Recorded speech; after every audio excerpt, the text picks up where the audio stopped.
All right, welcome. Happy Wednesday, everyone.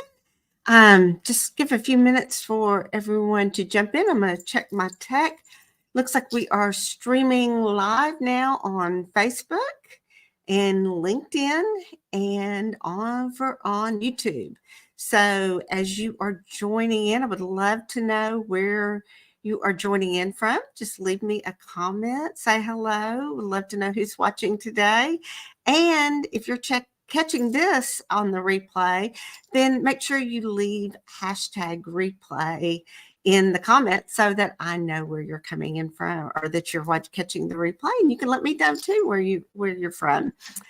Also, if you are watching on Facebook will not, or StreamYard and Facebook need permission to speak together. And so if you want to leave a comment, I ask that you go to StreamYard.com/Facebook and give Facebook and StreamYard permission to talk to each other, and that way I can see your name. And it's my understanding if you do it once, you are good to go on whatever device, on that one device. So do that right now, StreamYard.com/Facebook, and give StreamYard permission to see your Facebook name. So it looks like we are all set to go. And if you are new to me and I am new to you, let me quickly introduce myself. My name is Beverly Smith. I am the founder of Career Success Strategies, and I am also the former owner of a staffing and recruiting firm. So I know firsthand what it's like to hire my own employees, but also I know I've worked with a lot of hiring managers through the years, and I know what they're looking for. And I use that knowledge now to work closely with mid and senior level managers, helping them build their resumes and helping them with their job search strategies.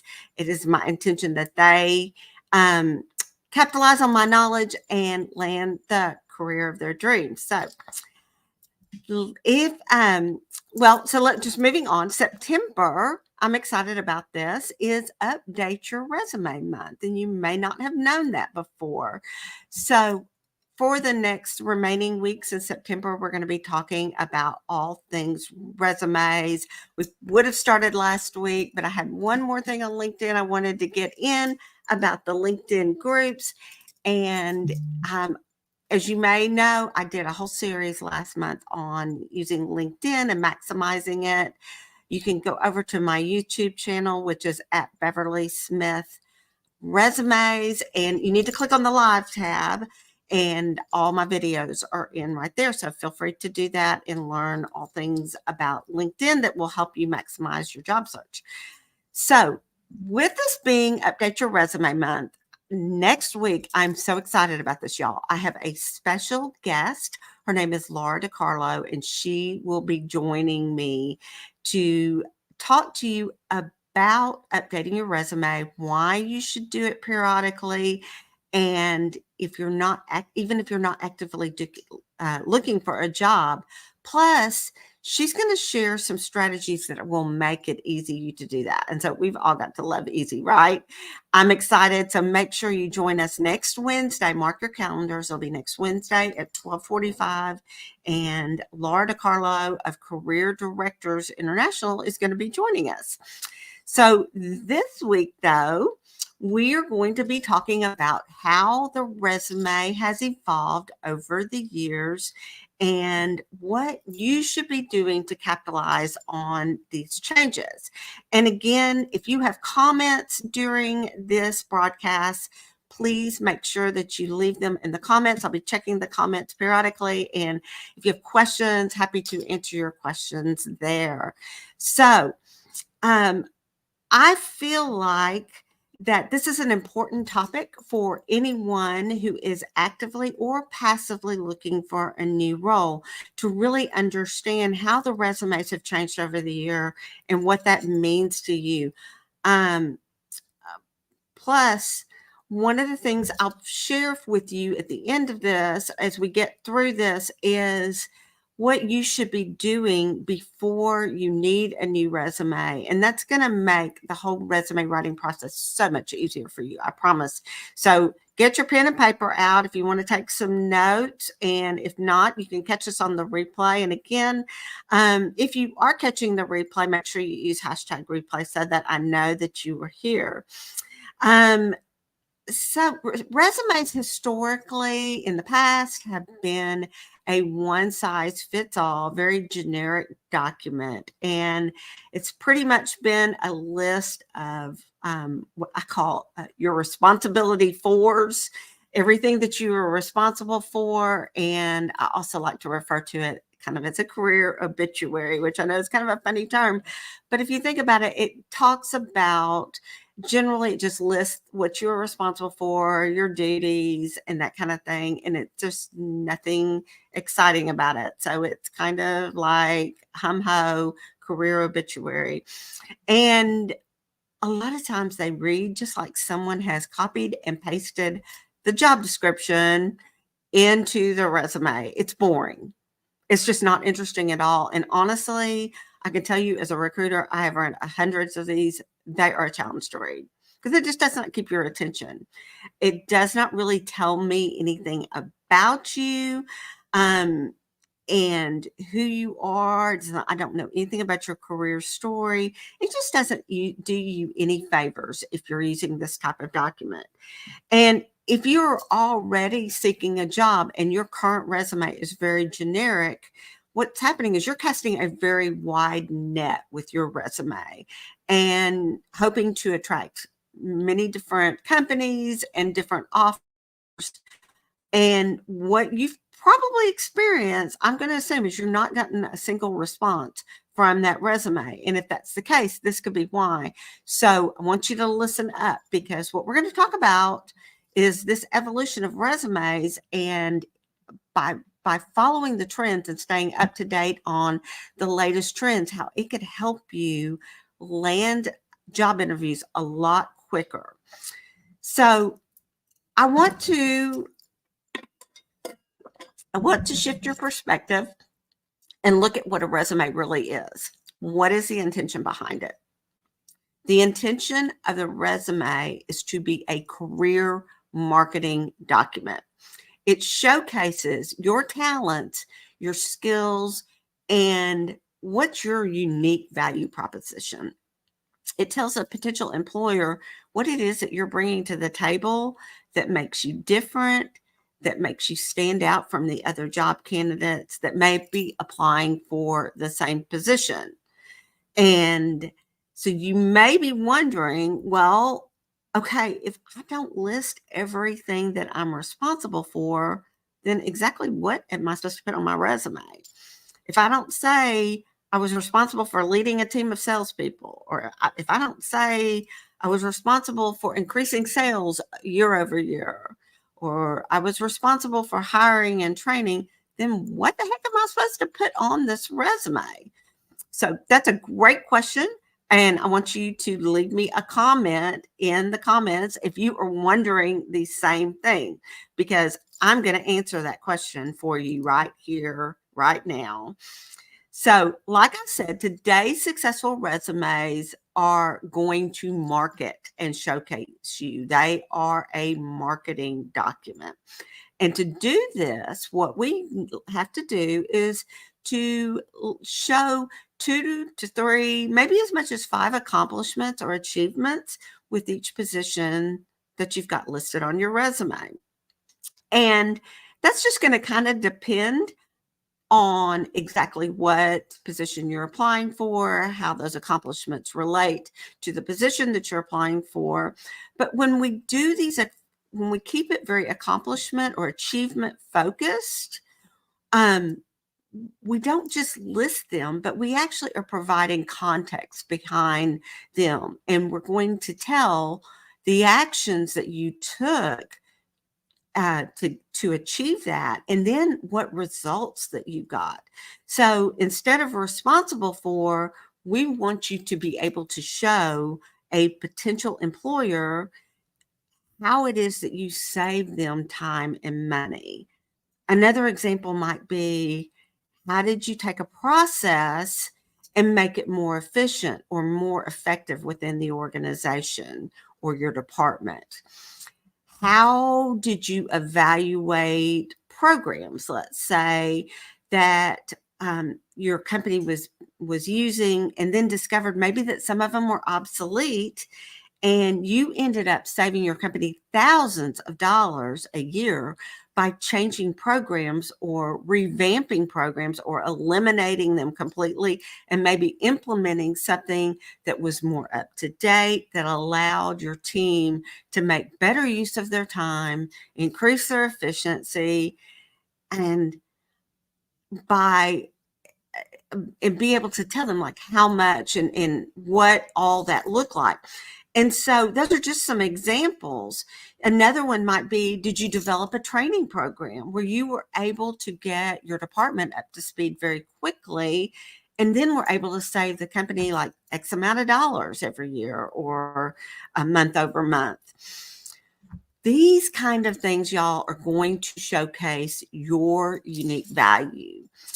And what you're doing is you're showing the employer that you have an eye for profitability or the bottom line, or you have an eye for efficiency or for training.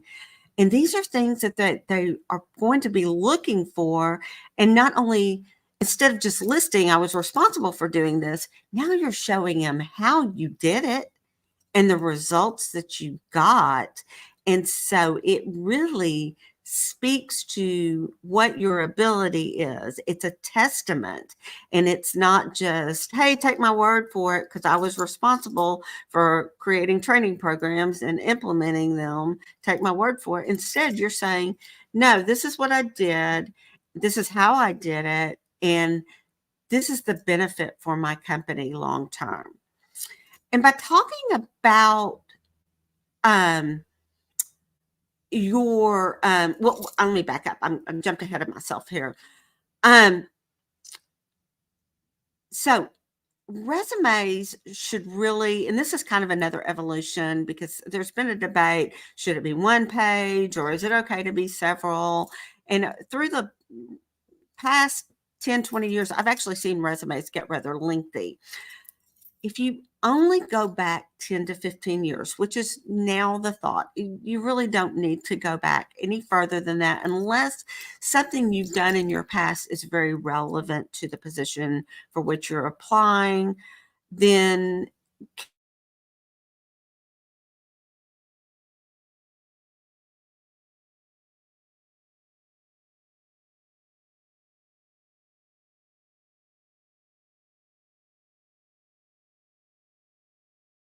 to um, um, kind of each other, then each section in your resume where you talk about those different jobs, and if you're just listing the responsibilities, it gets to be very boring, very repetitive, and it can also make your resume really long. And so, like I was saying, if we keep it in that two page range and or less, then by just focusing on your accomplishments, it's a lot easier to do that. I will say the exception here is if you are a medical professional or you're in the world of academia, then those resumes are really written differently than the resume I'm talking about here, and they're typically a lot longer. So, again, by talking about accomplishments, it's going to enable you to keep that resume to 2 pages. Plus, you're showing them the abilities and what you can do for them, the value that you bring to the table, what your unique value proposition is. And it readable, it draws in the attention of the reader, it attracts their attention. It also increases the likelihood of them calling you back because they've actually read through your resume because you're telling a story, and everybody likes a good story. Even when we're looking at people that we're interested in hiring, we always want to know what their backstory is. We want to know more about them. And if you're only telling me what you're responsible for and what your skills are, I really don't know what sets you apart from the next resume that tells me the same thing. So this is, if you take advantage of this, you can really get a leg up on your competition. Leave me a comment if that makes sense. Let me know if you're picking up what I'm putting down and you understand that by showcasing your accomplishments, then you can for sure really help distinguish yourself among your competition. So I want to now give you some action steps that you can take away from today's training. Remember, I told you earlier at the beginning of this live stream that September is Update Your Resume Month. And so before you actually begin that process of updating your resume, I want to give you some action items, some things that you can do, and that's going to help you with the actual process of updating your resume.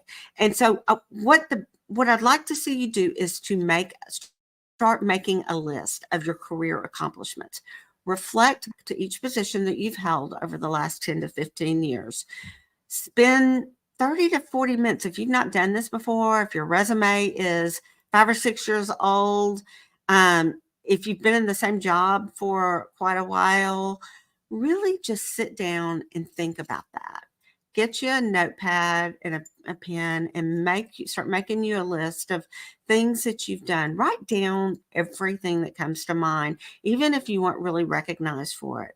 If you've saved time or improved efficiency in your own work, write it down. It doesn't have to be something big or major. What I want you to do is just do like a brain dump.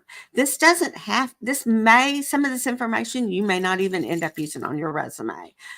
But by going through this exercise, it's going to help you start thinking about your accomplishments and just really getting really clear on those things. And over time, you may think of more things. So like I said, write down everything that comes to mind, do a brain dump. And in addition, if you as you're thinking about those things, start trying to remember, well, what did I do to achieve that? And start making notes there. What were the results? How did that affect either my job personally for me? How did creating that spreadsheet make a difference for what I'm doing? Or how did creating a new training program affect my company as a whole? And then start reflecting back and trying to remember what that quantifiable data is. And this is really great if you're still in the role, because you can probably do some research and find out what those things are. People love to see results and they love hard numbers. So trying to come up with a list of these things is going to be so helpful. Another thing that I recommend is, if you're very digital, grab this, use the Notes app in your phone. Just keep a page in there where you can kind of keep a running list. And because, like I said, once you start doing this exercise, other things are going to come to mind, or you may reflect back and go, oh yeah, I remember we did this, or this was the result we got, and you want to go add that.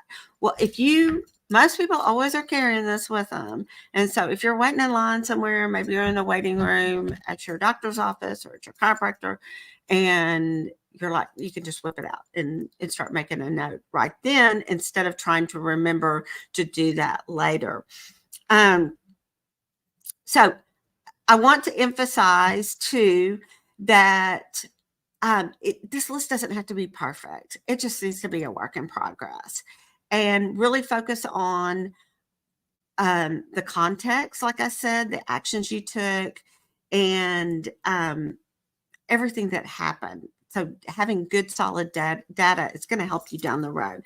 And trust me, I promise you, when you get ready to start writing your resume, having a list of these things, then you can really go back through and start going, okay, because I'll be teaching you later on is the importance of targeting your resume versus having a generic resume. And when you're targeting for a specific position, then some of those accomplishments may be more of value and really showcase skills that your potential employer is looking for. And so you may want to use some versus the others. And now you've got a whole list that you can choose from.